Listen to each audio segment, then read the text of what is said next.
pessoal, aqui é Marta Ueshi, estamos no Hathor Energia Estelar 2.0 e hoje estamos com Geisa Vidal, professora de yoga e dragonete da Marta. Jorge Paiva, faço captações mediúnicas e meu nome artístico é Manx. Seja bem-vindo, Jorge Manx. Meu marido não consegue te chamar de Jorge mais. Manx. Ele fala Manx. Então, assim, a gente pode estabelecer aqui, a gente já põe você como Manx, já esquece a presença humana e já é o Manx, entendeu? Até meus alunos estão chamando de Manx também. Jura? Olha, Então, tá legal. vendo? Isso já é um começo do que a gente fala de energia estelar, porque é um nome de alma, né? Não o nome de batismo. Então, às vezes, algumas pessoas, na jornada delas, elas relembram os nomes estelares dela. Então, você já está relembrando o nome estelar, né? Sim. E assim, gente, vocês perceberam que mudou bastante coisa aqui no podcast, né? Então, hoje estamos com 2 piscianos. Nossa, que dó da Marta. Né? E que a ideia é exatamente essa de desmistificar um pouco o que o pessoal pensa sobre o que é essa questão ufológica, energia estelar, né? Como é que funciona. Porque senão vira aquele povo que ficou rezando para pneus, essas coisas assim. Uma diferença. Né? E na verdade, isso que a gente fala da energia estelar, ela é muito mais além e de trazer pessoas que te inspirem também para inspirar sua centelhinha estelar aí, né? E hoje, como a gente está trazendo pessoas novas para a nossa bancada, né? Agora o Manx e a Geisa. Então a gente vai começar contando, nesse primeiro episódio, a história do Manx, do vulgo Jorge Paiva. E lembra sempre que a gente está baseado na jornada do herói. O que é a jornada do herói? Né? Para quem gosta de cinema, Joseph Campbell traz uma estrutura, né, que está por trás de todos os épicos, de como o herói se forma. Desde a chamada, desde a negação, desde passar por todos os desafios, desde quase morrer, aí depois restabelecer. Então é mais ou menos cada um falar da sua jornada, de como foi, porque quando a energia estelar chega na pessoa, pode desenvolver muitos aspectos na pessoa, não é simplesmente só, tipo, não é só isso. Então, hoje a gente vai estar sabendo um pouquinho mais da história do Jorge, né, Jorge? Então, vou começar falando um pouquinho do meu nome estelar, né? Então, como tem toda essa jornada do herói, e Joseph Campbell conta também que os mitos são parte de como a gente interpreta e lida com essa experiência humana, né? Então, os mitos carregam um aprendizado que vão sendo passado de gerações em gerações, e isso vai sendo atualizado. A minha jornada começou muito com os mitos, o mito de Thor, o mito de Manau e Dan, e ali na Ilha de Man, que é uma ilha onde tem esse mito do Deus dos Mares, eu tive uma série de trilhas, uma série de experiências espirituais, onde eu entendi muito quem eu era nessa encarnação, nessa vida, e por isso eu assumi esse nome. E toda essa experiência que vem dos mitos também, aos poucos foram me conectando com os estelares, os sirianos, os Avians, e esses aprendizados a gente vai integrando a vivência humana. Então agora a gente volta um pouquinho para trás e pergunta como foi seu chamado, porque de repente você estava lá, a criança fala, oi Thor, eu gosto de você. Como é que foi isso? Tipo, o que aconteceu? Como é que você entendeu que era uma experiência espiritual? Conta um pouquinho dessa história. Então, quando eu tinha mais ou menos uns 15 anos, eu comecei a me interessar por espiritualidade, comecei a ter sonhos, comecei a questionar se eram projeções astrais, se eram real, se não era. Tive uma namoradinha que me introduziu que as bruxas existiam, então eu entrei em contato com o paganismo, e aí fui em um ritual Wicca, não participei, né, que foi no Ibirapuera, uma coisa aberta, e aí lá eu já começava a ver no meio das árvores vultos luminosos. Foi um processo ali de várias projeções até eu entender o que estava acontecendo, e num determinado dia, ali no meio de um ataque espiritual, eu vi entre eu e o ser que estava me atacando, Thor me defendendo. Então, a partir daí, comecei a me questionar e tentar me conectar, conversar com ele. Encontrei na meditação a possibilidade de escutá-lo, interpretar as mensagens, e estamos aí até hoje nessa jornada. Então, se um dia você sonhar com Thor ou ver Thor nas suas energias, não se assuste, né? Porque às vezes você fala assim, isso é coisa da criança, deixa eu dormir, sabe? E aí você pode perder uma oportunidade importante como um chamado mesmo, né? Porque aí você vai buscar nessa estrutura, né, que está criada a Thor, o que tem a ver com a tua história, né? Então, é muito esse lugar. E quando a gente tem um chamado, tem essa coisa, nossa, entendi, parece que você já resolveu toda a humanidade. Só que depois começa o processo que a gente chama de negação. E a negação, ela é muito forte. Para você aconteceu de você falar, não, tô ficando louco, deixa eu para de criar coisa na minha cabeça. E eu percebo que quando a gente entra em contato com os mentores, é um encontro de alma. E aí, é bem recorrente você lembrar de momentos da sua vida em que você encontra uma conexão com aquele mentor, né? Então, por exemplo, eu lembro quando eu era criança, eu tinha um martelo e era um dos meus brinquedos favoritos. E percebo também que, também nesse processo de conexão, existe uma série de curas para desbloqueio para que você consiga compreender melhor a mensagem. Então, logo que eu me conectei com o Thor, eu comecei a ter uma série de sonhos relacionados à família, e aí eu percebi que era uma série de curas, de entendimento sobre quem eu era dentro daquele grupo, daquele clã familiar, e, de alguma forma, isso foi me tornando mais maduro, mais consciente para lidar com a vida. Então, os mentores sempre vão trabalhar com essa questão familiar, e que é recorrente para todo mundo, né? Mas aí foi porque a família começou a negar isso em você começou a se achar maluco, como que foi? Porque normalmente, por exemplo, para mim, as minhas negações, né? Quando veio, por exemplo, o Ashtar, eu falei assim, não, agora vai vir nave.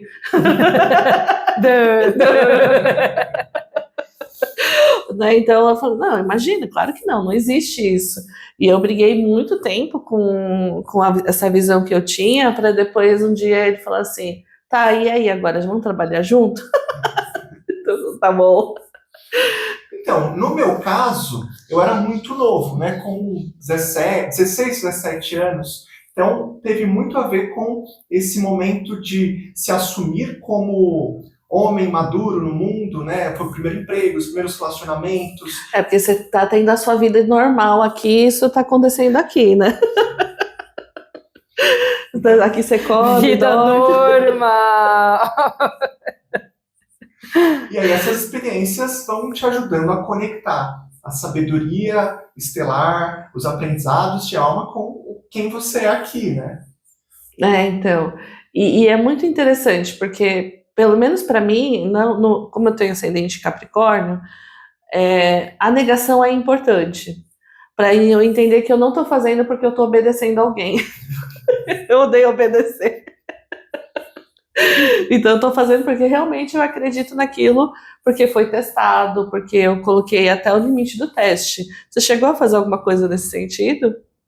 Eu acho que o teste foi sempre meditação, e naquele momento foram acontecendo muitas coisas de encontros, né? Então, cada vez que eu saía de casa, aparecia alguém. Então, eu também me conecto com uma divindade, me conecto com um mentor, e você? Eu falo, não é normal, isso nunca aconteceu, e de repente acontece em todo lugar que eu vou. Então, e lembrando que isso ele tinha 17 anos, hein? Não era agora, aos 30. Na fila do exército eu conheci gente assim. Você tá brincando? Sim. É mesmo? Sim. Caraca. Um grego tava lá no exército. Tipo, eu conecto com o Apolo, eu também conecto. Meu Deus. Tá vendo? Quando os loucos se juntam, pode ser em qualquer lugar, até na fila do exército. Na fila do exército, na faculdade. Então, cada lugar cursos que eu ia fazer, sempre eu não falava nada, aparecia uma pessoa puxando o assunto. Eu falava, ou outras vezes também, meu mentor falava, então, vai até aquela pessoa falar isso que vai acontecer tal coisa. Então tá, vamos testar. Maravilha. E aí, quando você sente que você... Porque para mim, eu sentia uma ruptura, assim. Era eu vivendo numa vida aqui e eu vivendo numa outra vida aqui, né?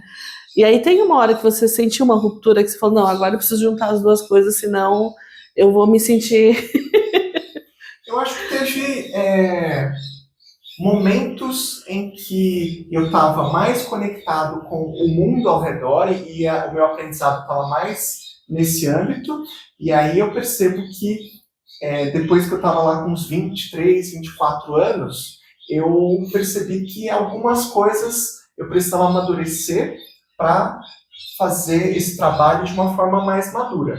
Então, me voltei muito para o trabalho pessoal, interno, com os mentores, para depois começar a trabalhar com isso nos 30 e poucos anos. Aí com os dragões, com toda essa experiência de captação.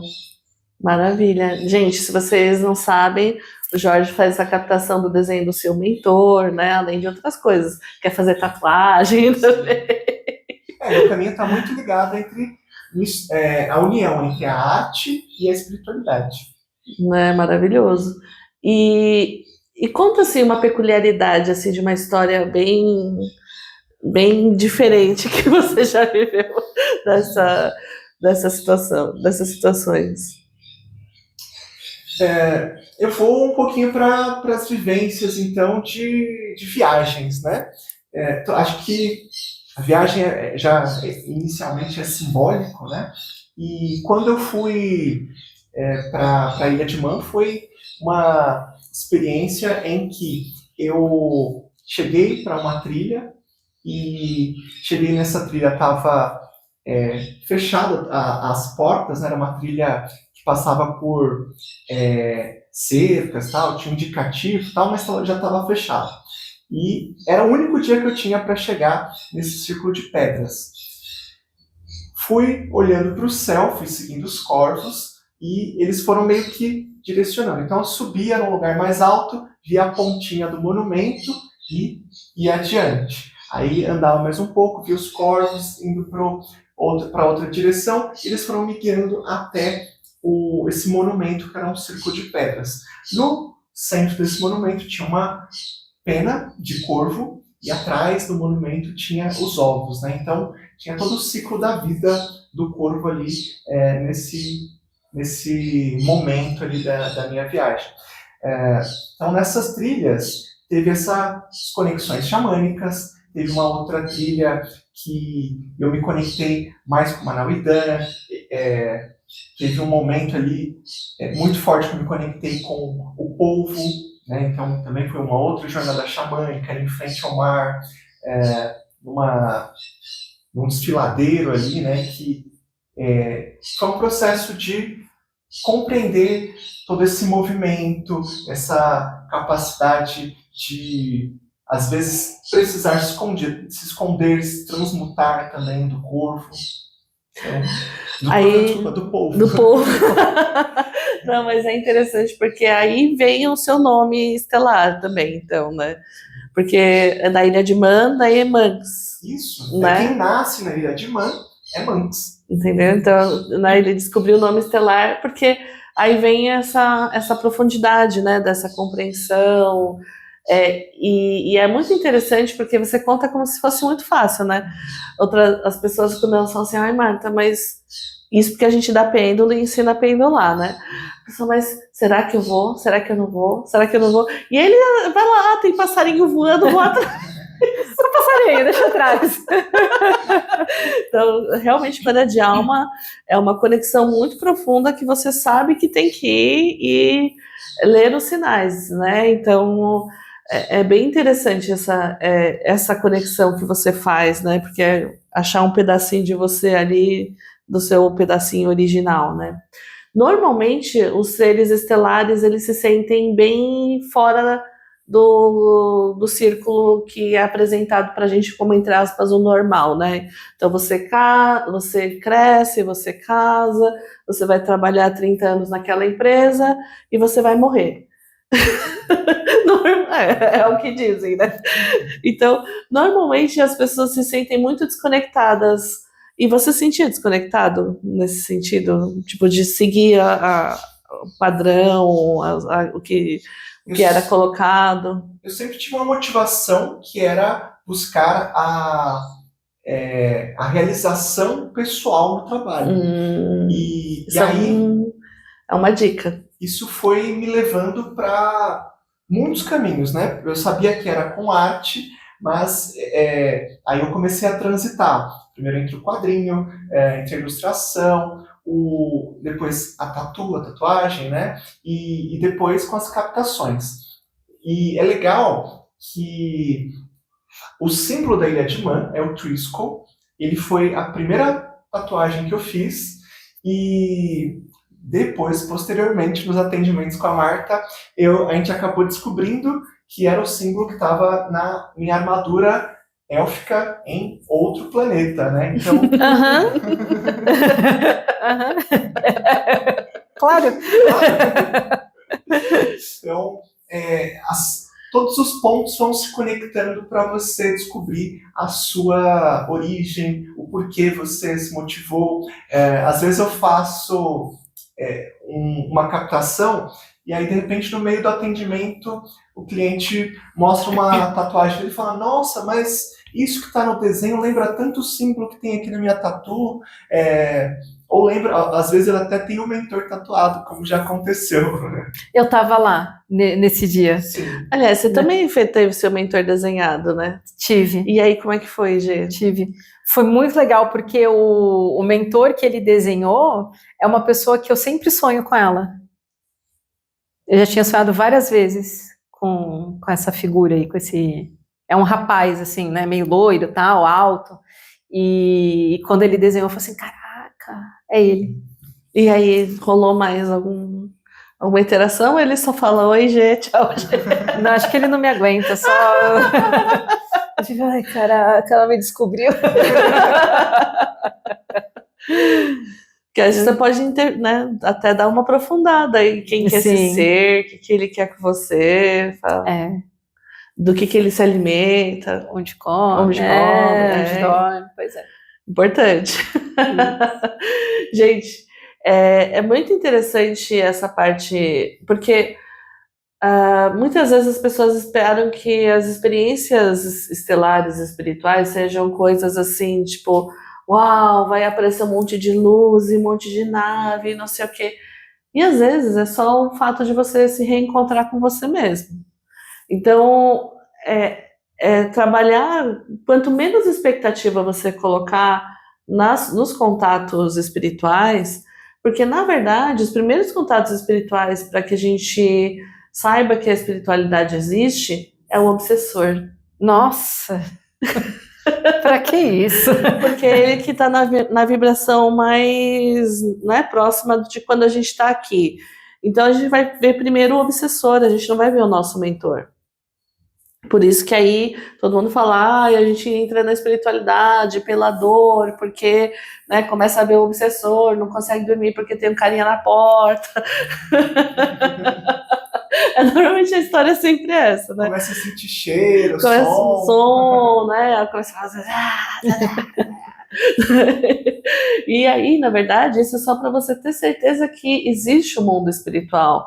Existem essas dimensões e elas não estão separadas da nossa dimensão aqui da Terra. Nós, para lidarmos com essas situações, a gente dá uma cortada, como se, a espiritualidade eu vou ver só depois que eu morrer. Mas, na verdade, a gente está junto aqui, a gente está vivendo aqui, a gente está vivendo a nossa vida espiritual. Então, muitas vezes, o que está acontecendo no mundo espiritual está interferindo na sua vida, assim como o que você também está vivendo aqui vai interferir no seu mundo espiritual, né?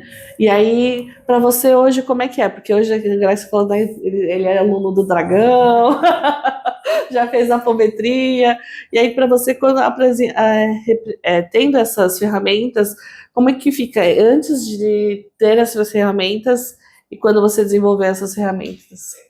Eu costumo dizer que depois da apometria, depois dos dragões, é fazer projeção astral com airbag, cinto de segurança, colete salva-vidas, tudo que você tem de segurança no mundo.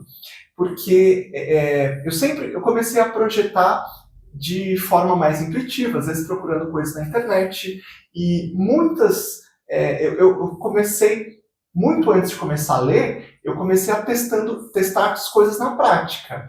E aí você vai tateando e às vezes você fica com dúvidas, às vezes você não tem muitas ferramentas, é só os downloads ali da alma. E eu costumo dizer que esses downloads são muito legais, mas você tem que ir integrando a sua parte humana. Então, um sistema como as mandalas Dragon, a apometria, o Reiki, ajudam a lembrar os conhecimentos que você já tem e dão um ancoramento e sustentação para você fazer o que você, às vezes, já sabe ou amplia o que você ainda não aprendeu.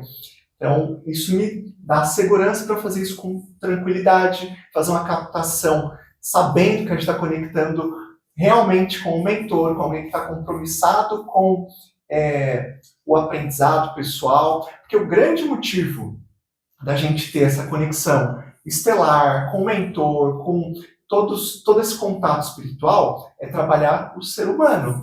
Porque é muito bonito ali, quando eu comecei a me conectar com 17 anos, eu falei, tá, agora a Torá apareceu na minha frente, o que vem depois? Vou virar um Power Ranger do espaço? Podia ser. Vai sair, vai descer um martelo aqui, eu vou sair voando? Porque a gente, quando entra em contato, principalmente muito novo, a gente tem questionamento sobre o limite disso, até onde vai. Então, assim, coisas maravilhosas e milagres acontecem? Acontecem. É todo dia? É necessário isso acontecer toda hora? Não. Então, o principal que a gente veio trabalhar aqui é o nosso lado humano, né? Isso, e a evolução desse aspecto humano numa consciência mais divina, mais conectado à luz. E aí cada um acaba desenvolvendo a sua técnica, ou desenvolvendo o que conecta melhor. A Geisa depois, né, vai falar sobre a jornada dela com a yoga, e como também, né, você pode trabalhar a tua intuição, pode trabalhar essa conexão espiritual, porque uma vez eles falam, Marta, mas eu nunca vi uma alma. Eu falei assim, olha para você, só tem corpo, mas a alma tá dentro.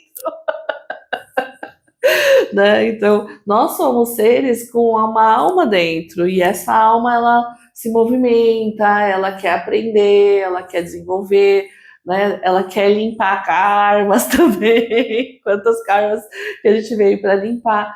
Então, estamos num processo que eu chamo isso de avatar físico, né? No nosso avatar físico aqui na Terra, para evoluir essa alma que está dentro, que uma hora que depois que termina essa lição, vem para uma outra, mas aqui a gente poder fazer o melhor que a gente puder para deixar também para a Terra e para nós muita coisa positiva, né? Então, eu sinto que a gente está nessa metade, assim, assim. Aí outro dia o Ashtar falou assim, e aí, se eu te levar, você já fez tudo? Eu, não! Espera um pouquinho, Ashtar. Então, é essa consciência, né, de que realmente você, quando você estiver fazendo essas coisas, que você está fazendo o melhor que você pode, né, e dentro da sua capacidade, do seu limite, mas de você realmente tá se permitindo, porque se você só tá vivendo aquela vida que mandaram você viver, vai ter uma hora que isso vai te cobrar, e é onde a maior parte das pessoas hoje está com pânico, está com ansiedade, depressão, porque a alma falando assim, poxa, mais uma encarnação. E eu não fiz, né? E o tempo está passando. Então, é um pouco isso, sabe? E no nosso lar, agora vai ter o nosso lar 3, eu tava vendo, e eles estavam fazendo lá, tipo, só assim, não é uma coisa mais legal, mas artisticamente de fazer o umbral é mó legal, né? Porque eles estavam lá fazendo a lama, não sei o que, né? Tipo, visual. E aí eles estavam falando que no nosso lar, no 1, na verdade, né? Quando o Emmanuel fala sobre a nova terra, ele fala que a maior dificuldade para as pessoas é que elas têm encarnado e têm voltado pior. Quem nunca? Então, ao invés de você encarnar e conseguir ali superar, né, igual você vê no nosso lar 1, né, mas no nosso lar 2, que por mais que você tenha todo o plano divino ali na sua consciência, realizar o plano divino na Terra não é fácil, né? E aí são almas ali que não conseguem desenvolver o plano divino deles. Então, a gente poder trocar as histórias, poder trocar como é que tá, eu acho isso legal, porque na verdade pode ajudar você a se inspirar em alguma coisa, olha, fulano fez assim, será que assim é o meu caminho? Então, entender que você não precisa obedecer ninguém, né? Aprende a sentir e aprende a deixar ali o seu pelinho, né? Isso é legal, sabe? E aí deixar que você vá, né? E deixar que esses chamados tragam para você as lições que você precisa, né? Então, o objetivo do podcast, na verdade, continua o mesmo, só que agora com pessoas que também têm essa visão de uma outra forma, porque é muito legal, né? Que a Ju e a Débora, elas tinham muita conexão com a astrologia e tal. Então, era a forma delas. Agora a gente vai ter um outro formato. Então, muito doido. Nossa! Então, como esse formato vai ser, acompanhe a gente. Jorge, quer dar um recado para o povo? Acho que o mais interessante disso tudo, eu estava escutando a Marta, fiquei pensando, de você se inspirar no outro e, de alguma forma, formar um grupo, uma egrégora, né? Então, sou muito grato por compartilhar esses momentos aqui na Hathor, esses aprendizados, ver outras formas de compreender o mundo e, aos poucos, também ir transformando a minha. É isso aí. E aí, GG, algum recado? Façam yoga comigo. Não, gente, eu também quero saber o que vai dar isso daqui. Por enquanto, não tem recado, não. É isso aí, pessoal. Então, depois peguem as redes sociais da Geisa, do Jorge. A gente vai acompanhando e acompanha a gente nessa saga do podcast estelar com as pessoas que vão vindo. E mandem suas perguntas, né? Que vocês também querem indicar alguém para vir, para conversar. Lá, essa pessoa recebe Apolo, manda aqui que a gente quer conversar. Certo? É isso aí, pessoal. Gratidão, grande abraço. Até mais. Tchau, tchau.